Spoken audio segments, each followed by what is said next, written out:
నమస్తే అండి. ఈరోజు రాగి పిండితోటి పునుగులు అంటే పనియారం అంటారు, పొంగనాలు అంటారు, రకరకాల పేర్లు ఉన్నాయి.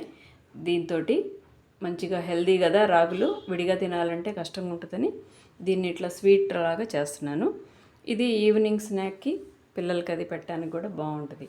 ఈ ఒక గ్లాస్ కొలత రాగి పిండి అనుకుంటే పూర్తిగా మీరు కావాలంటే రాగి పిండి కూడా తీసుకోవచ్చు. కాకపోతే బెల్లంతో చేసేసరికి నల్లగా వస్తున్నాయి అన్నమాట. పిల్లలు ఫస్ట్లోనే చూస్తానే వద్దంటారేమో అని చెప్పి కొంచెము బియ్యం పిండి యాడ్ చేస్తున్నాను.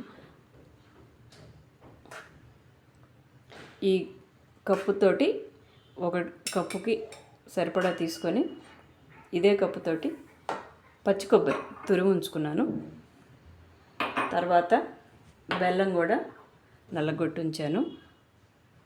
3 సమాన కొలతలు హాఫ్ గ్లాస్ నీళ్లు తీసుకొని బెల్లాన్ని గిన్నెలో వేసేసి నీళ్లు పోసేసి స్టవ్ వెలిగించి, మరీ పాకం వచ్చిందాక అవసరం లేదు, జస్ట్ బాయిల్ అయ్యి పాకం బెల్లం అంతా కరిగి బుడకలు వచ్చిందాక ఉంచేసి ఆ తర్వాత ఇవన్నీ కలిపేసుకోవచ్చు అన్నమాట.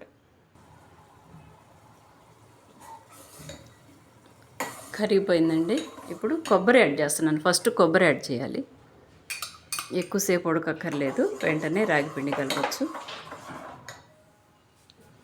ఈ రాగి అన్ను బియ్యం పిండి కలిపాను కదా, ఇది తీసుకొని యాడ్ చేస్తున్నాను.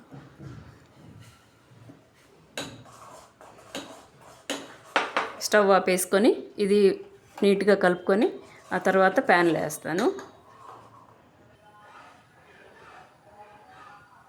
స్టవ్ మీద ఈ పునుగులు ప్యాన్ పెట్టేసి కొద్దిగా ఆయిల్ వేసాను. తర్వాత ఇది స్వీట్ ఐటెం కాబట్టి నెయ్యి వేస్తే చాలా టేస్టీగా ఉంటుందని నెయ్యి వేస్తున్నాను. కొంచెం నెయ్యి వేసేసి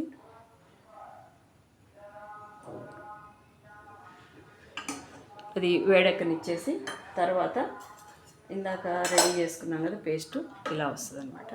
దీన్ని ఒక్కొక్క స్పూన్ చొప్పున దానిలో వేస్తాను.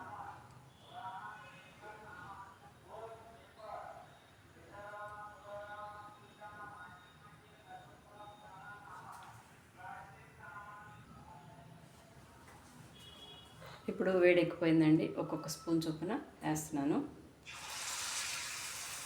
ఇది మీడియం ఫ్లేమ్లో పెట్టి వేయించుకోవాలి, లేదా ఎందుకంటే బాగా తిక్కుగా ఉంది కదా, లోపలంతా ఉడకదు.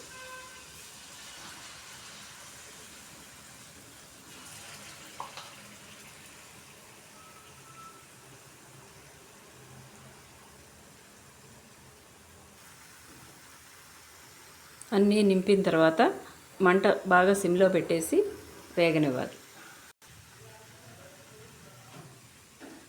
రెండో వైపు తిప్పానండి. మిగిలినవన్నీ కూడా తిప్పేస్తున్నాను.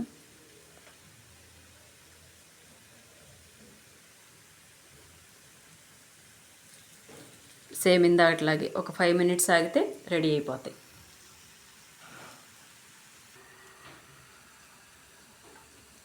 అన్నీ ఉడికిపోయినాయండి. స్టవ్ ఆపేస్తున్నాను. రెడీ అయిపోయినాయి.